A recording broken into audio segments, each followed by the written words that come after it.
One, this is Susie Levi, and I'm a member of the Pilates Method Alliance board. And I'm here to talk to you about going virtual, setting up your studio to go live. So thanks for joining me today. And this is a crazy time. So we are trying to help you navigate along the way. I mean, things are ever evolving every day. Things are changing, so it's really kind of hard to stay on top of everything. So we're going to just talk a little bit today about how you can set your studio up for virtual classes, or maybe a little bit of on-demand classes. Some of you probably have already been doing this, and you're just tuning in to see if maybe you can get some more information, to share some information with us. And then those of you might be, some of you might be just kind of getting into this and figuring out, wow, this is going to be longer than 2 weeks and I better get something going. So this is just a little quick how-to guide to help you guys get set up and understand some of the things that you need to look out for. And there'll be, PMA is going to be posting a blog with all of this, and some of the links that we talk about on here will be on the website. So don't worry if you don't get it all. We're just going to kind of go through. If you have questions, you can put them in the chat as we go, and we'll go from there. So first of all, there's a difference. You got live classes, and then you have your virtual on-demand classes, and probably many of you are doing a combination of both, maybe shorter versions on YouTube and longer versions of live. But basically, the live classes they're taught in real time with the teacher interacting with the students. And then when we talk about pre-recorded classes and workouts, that's taught by a teacher for people to access anytime.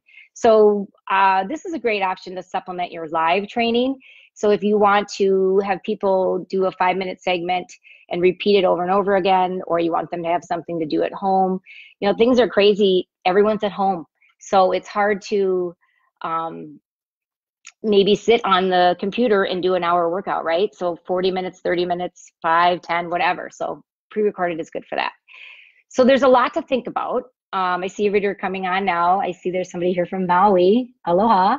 But there's lots of software platforms to choose from. So we're going to talk about, if your budget is really tight, there's some free options. You've got Facebook Live, which we're on now. And that's good because it's easy to set up. Most clients have Facebook and they're really familiar with the platform.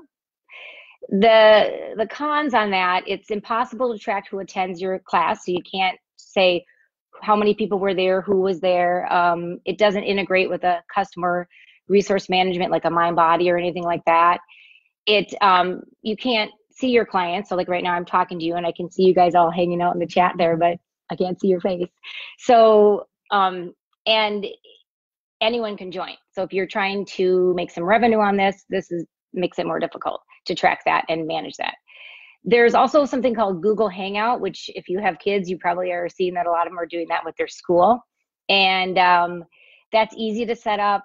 Clients, you can have a private experience on one-on-one. You don't have to have a Facebook account. But I know, are running into unexpected glitches. It doesn't integrate with a resource management software system, and you have to have Google Chrome. So there's that. If you think about some more affordable options that aren't that expensive, but they do cost you a little bit of a monthly fee, we have Zoom. And now Zoom has been really, really popular. It's been around for a while, and a lot of people are going onto the Zoom platform. There's a free version, but that free version will only get you so far. I think you can do up to 40 minutes and you can have up to 3 people on there. It might let you be an hour now, but again, that's not really, most of us teach classes with more than 3 people. So there's a version called Pro that's about $15 a month. And that is what a lot of people are going to. You can only have one host. So say you have a studio with multiple teachers, you'd all have to use that one. So there's that. You can add more hosts. As you do, it costs more money. But that's something to start with. The one thing is it's not integrated like with a customer resource management software system like a MindBody or a Wellness Living. So you have to kind of manage the signups and all of that by itself and check people into class. And then you've got the Zoom platform going on with the meeting. There's one called Zoom plus FitGrid. FitGrid just came out with a version of this, and actually they work with Zoom, so it's all integrated, and it's working really well for a lot of people. It's free for the first 30 days, but it is I think it's $149 the first level after that. So maybe if this is something you think that you're going to continue to do, that would be a good thing to look into. But check out Zoom, check out FitGrid. I wanted to note there's another one, which you probably have heard before, is GoToMeeting. The reason I'm bringing this up is because Zoom has had they're been inundated with people doing this. So I have heard, I personally haven't had any trouble with it, but I've heard people say they're having trouble with glitches in the video. And the other thing is that it also, I heard of like a couple days ago. Now, again, remember, things are evolving and changing every day, so that they may not be taking new customers. So something that's very, very similar is GoToMeeting. That is, again, it works the same way. I think it's a little bit more a month, $29 a month, and you can have up to 150 people per time or per meeting on there. So that's a lot. I mean, most of us probably aren't having 150. We're seeing more people in our classes because we can accommodate that online, but probably not 150, maybe. So, okay, so then those are more affordable.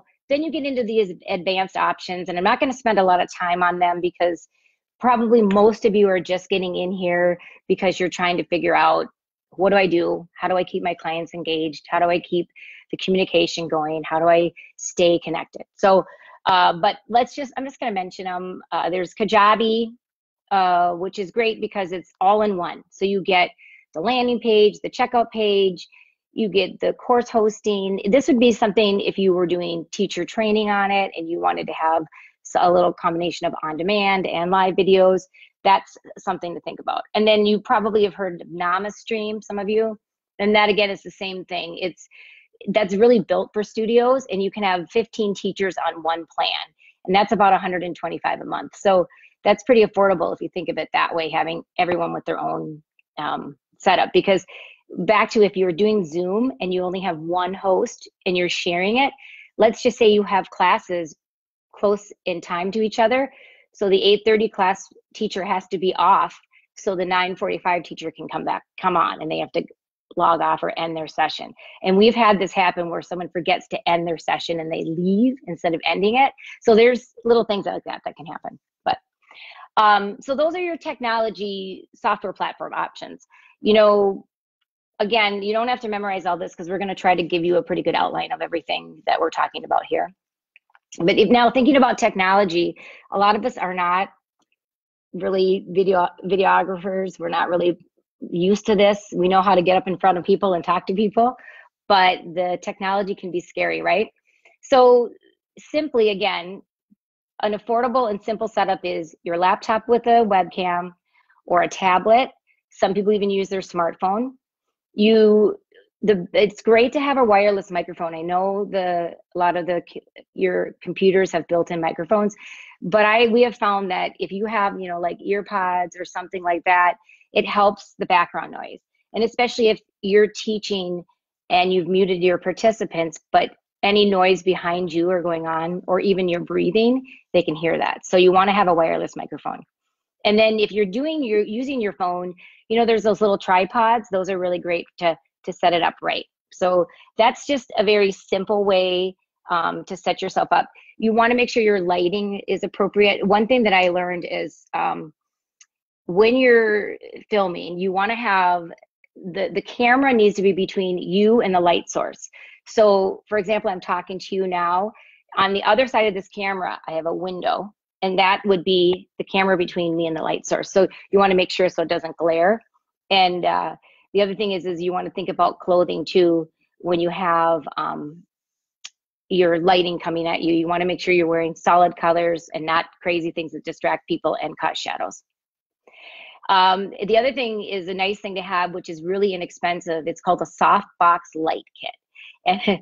And if you go on Amazon right now, I think they're shipping like a month out, right? Amazon, you can usually get it overnight. They're not expensive. They're like $40 to $80, but everyone's buying them. But they're very simply like 2 LED lights, and then they have like 2 of those.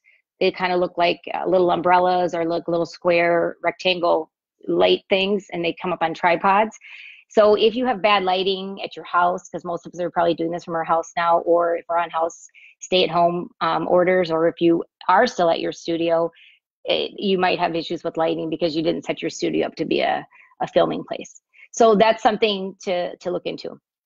And then again, if this is something that you're thinking long-term and you're like, hey, this is a great revenue stream for us and we really like this, you're going to think about getting way more expensive, larger lights that they would use for filming, a higher priced microphone and things like that, there's plenty of resources out there to look that up on the internet, and also just to talk to different people, like maybe people that do this as a profession. That would be helpful. But for simplicity, we're figuring that a lot of you are just trying to navigate and be nimble and flexible and kind of move with this. And this is the easiest thing to do, is the very simple setup. Some things that you want to consider though too is some legal considerations. I know, we all have waivers when people come into our studio and our place of business and they want to take in-person classes.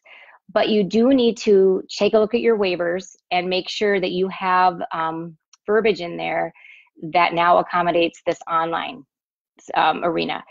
If you're not sure, talk to your insurance provider. Also, the PMA will put an example. Locked in insurance they've got an example, and that's going to be on the website. But do make sure you have that covered. It's also a really good idea to check out your insurance policy with your insurance company to make sure that you are covered. You also need a disclaimer, and the difference between a disclaimer and a liability waiver is they're releasing you of any liability if they step on one of their kids' toys while they're doing standing roll down. But if the disclaimer is saying that they are healthy and fit and they're not under the care of a physician, et cetera, that they can participate in the program, and that your company name is not liable for any injury or anything like that. So that's important. And something to know, if you're doing pre-recorded videos, so say that you are doing a recording on Zoom, a live class, it records it for you. Let's say you give that to your clients and you say you can watch this at any time. There should be a disclaimer somewhere that they've signed, because if they don't see it when they're watching it, there's a problem there. So a good place that we found for many people is to put it in their confirmation email, like have them sign the waiver, the liability waiver, and also the disclaimer, so that you have and you can show that you have record of sending this out to them. Now, if you've got pre-recorded and you're keeping these little videos in a library, you do need to have that disclaimer at the beginning of the video. So that's a little bit more difficult to do, but be diligent about that. We don't want people to come around on the back end and have issues with that. So not to scare anybody, but just to make sure you cover your bases on that. The other thing that we want to be aware of is music licensing. And I know some of you have had to pay BMI or ASCAP a licensing fee to play music while you're doing live classes or in-person classes in your studio. Not everybody streams music when they have Pilates. Some of you may be familiar, some of you may not, but you are covered with ASCAP and BMI for, again, a live class if you're going to stream it. Now, it's a couple things with the streaming. You can play the music in the background and just for you to hear, and you can tell your students on the other end, play some music if you want to have a nice vibe. But if you're streaming it through your computer and it comes off on the recording, there again, you have to be careful. I'm not saying that the ASCAP police are going to be out here looking for us. I think we've got bigger things going on right now, but you want to make sure that you're using royalty-free music. That's the best thing. Either don't use it or use, because you can use that. If you're licensed, you can use it in a live, but not when it's watched as a recording. Some good places for royalty-free music is, I think it's Fit, and also Power Music.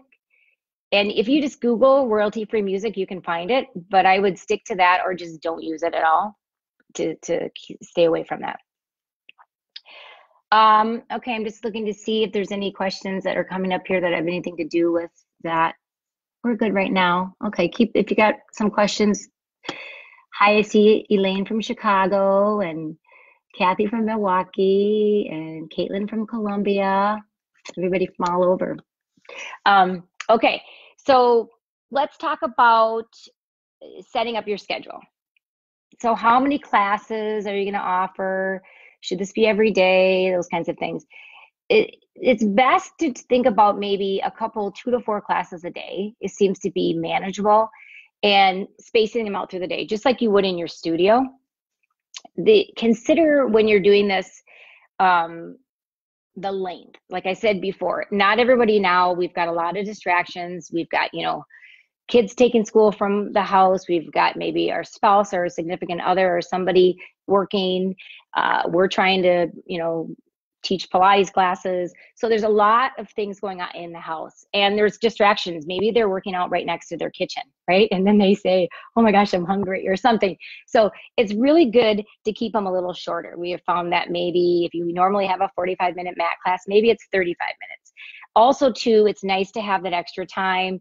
So when people tune in, you can connect with them through the screen, talk to them, and then leave a little time at the end. Hey, I'm going to stay on here, and anybody that wants to chat about, just like you would in class. Some people come up after class, some people don't. So that's something to consider. Also, when you're thinking about what classes to offer and who teaches them, it might be a good idea. Not everybody is really good on the screen. I mean, we're all really great usually in front of a crowd. We're used to talking. We're used to, sort of being right on the spot and not having any problem with that. But it is weird that you've got this computer screen between you and your people. It's hard to watch everybody.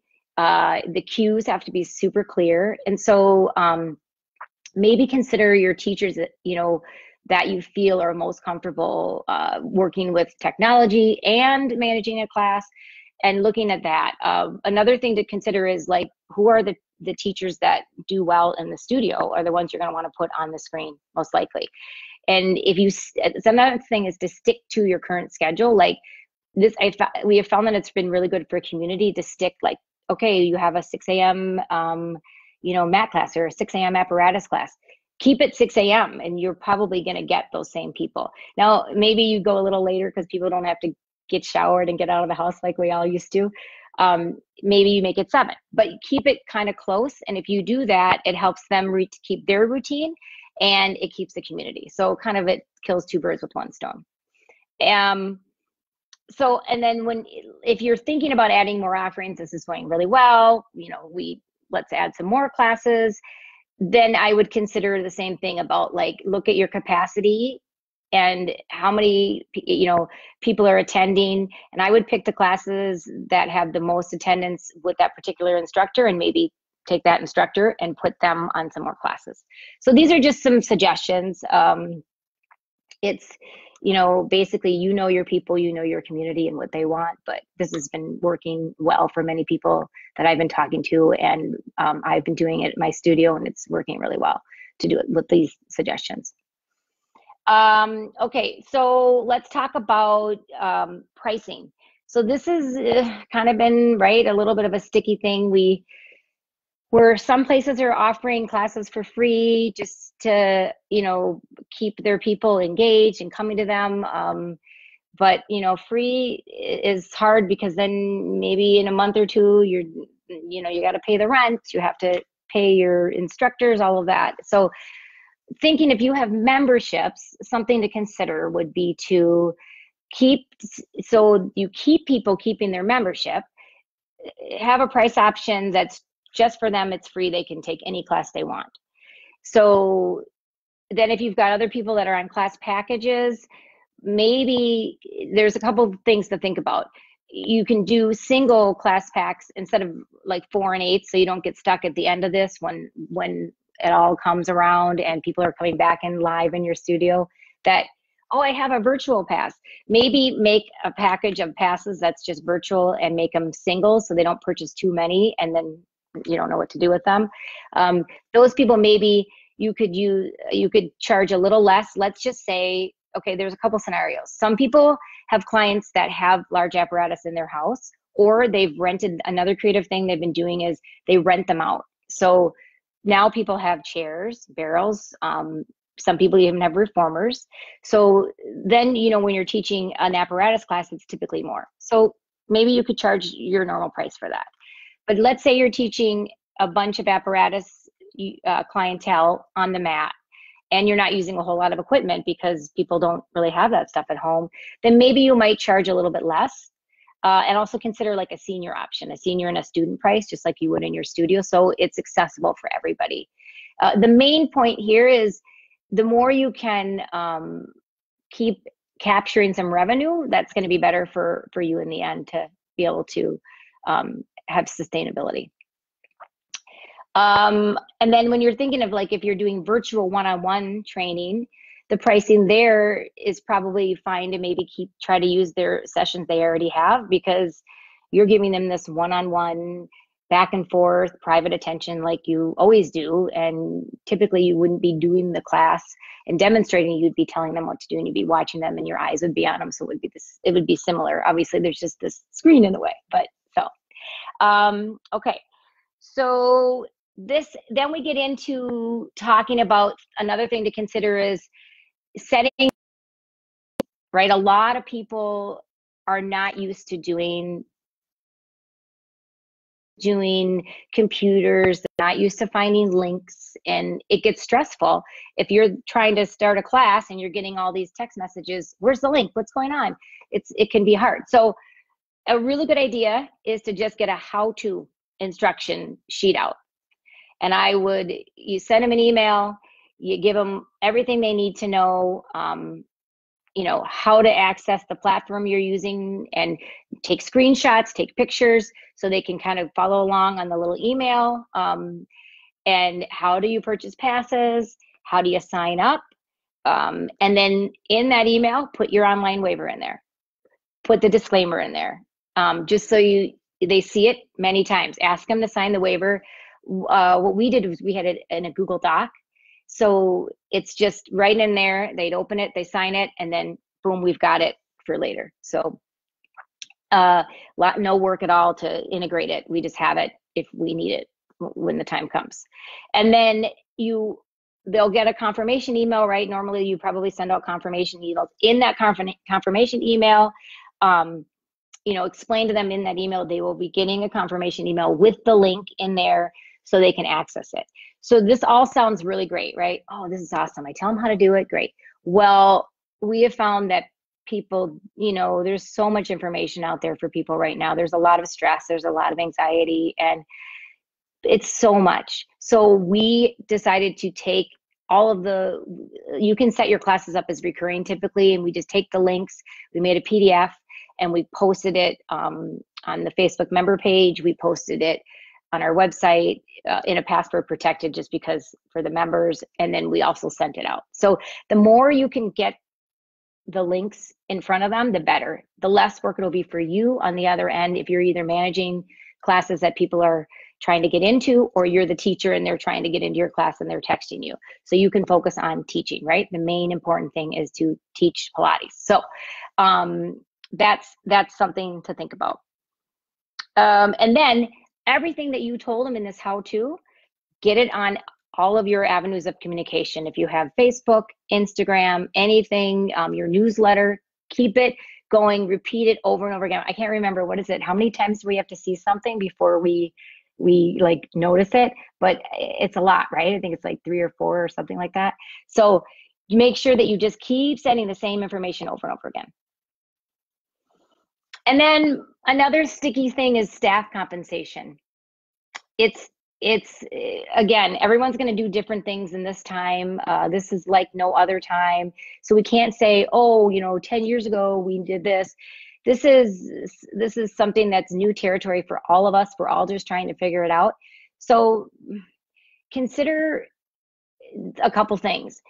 Maybe in one vein, if they're teaching these from their home, it's shorter. Consider maybe adjusting their usual pay and giving everybody a flat rate for the classes. So you may be somewhere between $25 and $40 or something like that. Figure out what you feel is fair and talk to your staff and figure that out. And there's that. Um, if they're teaching apparatus classes and or privates and they're used to getting some kind of commission or something like that, and maybe you're offering apparatus classes and one-on-one privates with people on the machines, maybe you would just give them what their normal rate is. The only thing that you want to make sure you do is if you have contracts with them, that you put an addendum in the contract. This was for this time.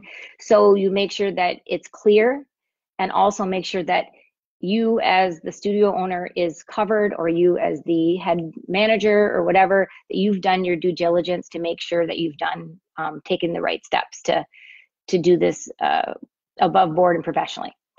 Because, you know, it's, again, it's a stressful time. People are unsure of some people are losing their jobs. Some people are, you know, at their home, they have less people with income coming in. So it's going to be something that we have to be sensitive about. And the other thing to think about is just, okay, progress, not perfection, right?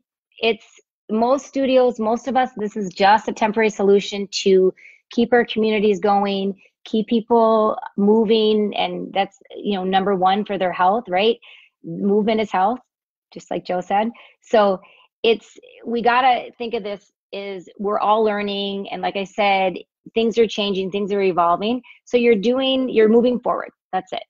And then if you're doing this and it's something that you decide is something you may want to consider going forward after COVID-19, you could be open to the possibility of going deeper with this and maybe getting some deeper training and understanding about video on demand and how you could stream live and do co-programming in your studio. But ask questions. There's lots of information out there. There's a ton of webinars going on with different places. I know FitGrid was doing them. IDEA was doing them. The PMA has got a ton of information. The PMA is trying to be this resource for you to help you guys navigate. So go on the website. There's been some great blogs. I'm sure you've been getting them. If you haven't been getting them, go check on the website, and there's great information. So I just wanted to quickly open up to questions. If anybody has any questions, I'm going to just kind of look here. I see that there's just a lot of people from all over, Texas, Maryland, Detroit, hot spot right now, yeah. Okay. Oh, Michelle's starting your first Zoom class tomorrow. Fun. Good luck. Oh, the question was, what company is not taking any more clients? Last week, Zoom wasn't taking any more clients. Now, they may have expanded, you know, they might have fixed some things on their platform to take more, but they were crashing, and that's why they weren't. So it was Zoom, and that's why I said GoToMeeting might be another alternative, because it's very similar to Zoom, and the pricing is pretty affordable, and you can get up to 150 people on there.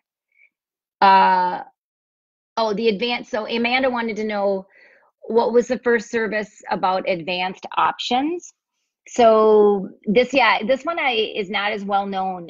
It's called Kajabi, and it's Kajabi. NamaStream is one that more people use in our industry.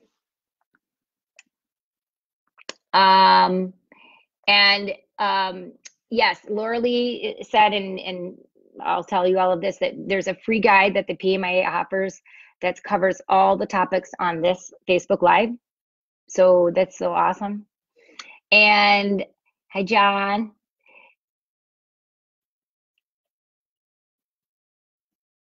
Okay, does this waiver disclaimer only apply when you're charging? That's a good question. I would say talk to your insurance agent, but I would say I don't think so. I think even if you're just offering classes free, that you would need it. But I would talk to your insurance agent about that to make sure that you're covered. A couple people asked that same question. Okay, I'm just looking to see. Oh, Lori, you wanted to know if there's a copy of the waiver and the disclaimer somewhere. Yep, it'll be in the free guide from the PMA. there's a link that you'll be able to follow that's on the website that'll take you to it. Okay. So Kathy asked a question. I'm just trying to see where the question is. She just said, okay.